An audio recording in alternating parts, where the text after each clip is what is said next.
வணக்கம் மக்களே, சாம்சங் பார்த்தீங்கன்னா அவங்களோட எஸ் சீரிஸை லான்ச் பண்ணியிருக்காங்க. இந்த தடவை பார்த்தீங்கன்னா S22, 22 ப்ளஸ் 22 அல்ட்ரான்னு 3 ஃபோனை லான்ச் பண்ணியிருக்காங்க. அந்த S22 அல்ட்ரா அல்லது நோட் 22 அல்ட்ரா எதுவானாலும் அதை பற்றி தனியாக ஒரு வீடியோ போட்டிருக்கேன், அதை செக் பண்ணி பாருங்கள். இந்த வீடியோவில் நம்ம S22 அண்ட் 22 ப்ளஸை பற்றி மட்டும் பார்க்கலாம்.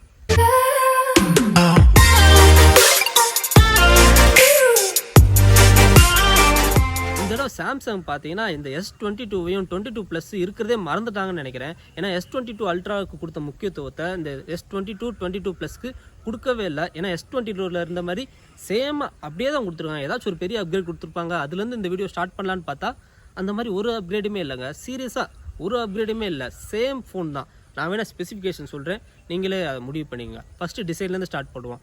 S21ஐயும் S22வையும் பக்கத்தில் வச்சிங்கன்னா எது S21 எது S22ன்னு உங்களால் சொல்லவே முடியாது. ஏன்னா டிசைன் வந்து சேமாக தான் கொடுத்துருக்கு. 7 வித்தியாசம் கூட கண்டுபிடிக்க முடியாது, அந்தளவுக்கு சேமான டிசைன். மேபி கலரை வச்சு வேணால் கண்டுபிடிக்கலாம் தவிர மற்றபடி டிசைன் வந்து ரொம்பவே சிமிலராக தான் கொடுத்துருக்காங்க.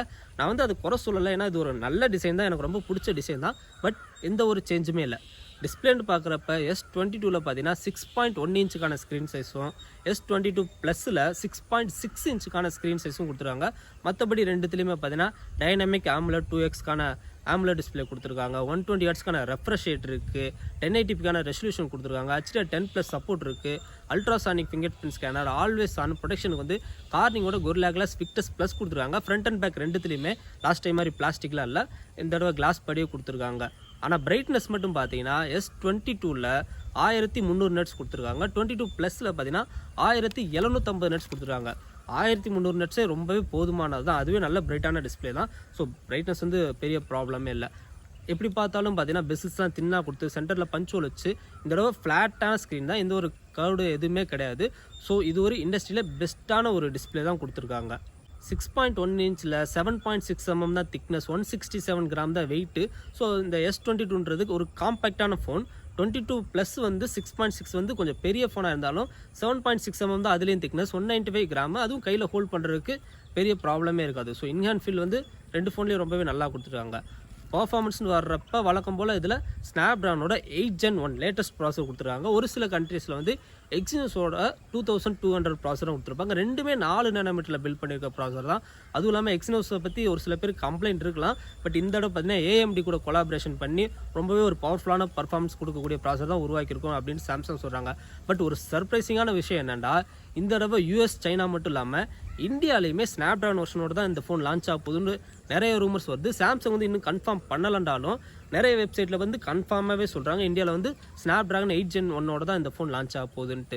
பட் எது எப்படியோ ஸ்னாப்ட்ராகனாக இருந்தாலும் சரி, எக்ஸினோஸாக இருந்தாலும் சரி, பர்ஃபார்மன்ஸை இந்த தடவை சாம்சங் வந்து காம்ப்ரமைஸே பண்ணலை, ரொம்பவே நல்லா கொடுத்துருக்காங்க. சாஃப்ட்வேர் வர்றப்ப Android 12 மேலே பில்ட் பண்ண One UI 4.1 தான் கொடுத்துருக்காங்க. எக்கச்சக்கமான ஃபியூச்சர்ஸ் இருக்குது One UI பற்றி, அதை பற்றி ஒரு செப்பரேட்டாக வீடியோ போடலாம். அந்தளவுக்கு ஒரு நல்ல OS-ஆக தான் இருக்குது. ஸோ 4 வருஷத்துக்கான மேஜரான அப்டேட்டும் கொடுப்போம்னு சாம்சங் வந்து ப்ராமிஸ் பண்ணுறாங்க. பேட்டரி கெப்பாசிட்டி வர்றப்ப ஆக்சுவலாக அப்கிரேட்னு சொல்ல முடியாது, டவுன் கிரேட் தான் பண்ணியிருக்காங்க. ஏன்னா S22ல் பார்த்தீங்கன்னா இந்த தடவை 3700 mAh தான் கொடுத்துருக்காங்க. லாஸ்ட் டைம் 4000 mAh கொடுத்துருந்தாங்க. S22 ப்ளஸில் பார்த்தீங்கன்னா 4500 mAh கொடுத்துருக்காங்க. லாஸ்ட் டைம் 4800 mAh கொடுத்துருந்தாங்க. ஸோ பேட்டரி லைஃப் வந்து கொஞ்சம் குறைஞ்சிருக்கே தவிர கூடலை. ஆனால் இதனால் பேட்டரி லைஃப் அடி வாங்குமான்னு கேட்டிங்கன்னா அப்படி கிடையாது. ஏன்னா இந்த தடவை 4 nm பில்ட் பண்ணிக்க ப்ராசஸர், பவர் எஃபிஷியன்சி கம்மியாக இருக்கும். One UI சாஃப்ட்வேர் ஆப்டிமைசேஷனால் பேட்டரி கெப்பாசிட்டி வந்து லாஸ்ட் டைம் இருந்ததுக்கு ஈக்குவலான ஒரு பேட்டரி வந்து கிடைக்கும்னு சொல்லலாம். ஆனால் அதோட பெருசாக இம்ப்ரூவ்மெண்ட் எதுவுமே கிடையாது. பட் சார்ஜிங் ஸ்பீடில் ஒரு டிஃப்ரெண்ட் இருக்குது. என்னென்னா S22 ப்ளஸில் இந்த தடவை 45 வாட் சார்ஜிங் சப்போர்ட் கொடுத்துருக்காங்க. S22ல் பார்த்தீங்கன்னா 25 வாட் சார்ஜிங் தான் கொடுத்துருக்காங்க. எப்படி பார்த்தாலும் இந்த ஃபோன்ஸ் வந்து சார்ஜர் வந்து பாக்ஸில் வரப்போகிறதில்ல, நம்ம தனியாக தான் வாங்க போகிறோம். அது கருமா அந்த 45 வாட் சார்ஜர் கொடுத்தா தான் என்ன, நம்ம தனியாக போய் வாங்கிக்கலாம்ல. இப்போ S சீரிஸில் வந்து 25 வாட் சார்ஜர் கொடுக்குறாங்க, M சீரிஸ்லையும் 25 வாட் சார்ஜிங் சப்போர்ட் தான் கொடுக்குறாங்க. இதுக்கு எதுக்கு S சீரிஸை வாங்கிட்டு இருக்கிற மாதிரி தான் தோணுது.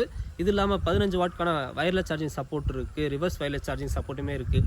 என்னடா இது எல்லாமே S21ல் இருக்க சேம் ஃபீச்சராக தான் சொல்கிறியா, எந்த ஒரு அப்கிரேடுமே இல்லையான்னு கேட்டிங்கன்னா இருக்குது. எதில் இருக்குது? கேமராவில் இருக்குது. அந்த மெயின் கேமரா பார்த்தீங்கன்னா இந்த தடவை 50 MP சென்சார் f1.8 அப்பச்சர் சைஸில் கொடுத்துருக்காங்க, OIS-ஓட கொடுத்துருக்காங்க.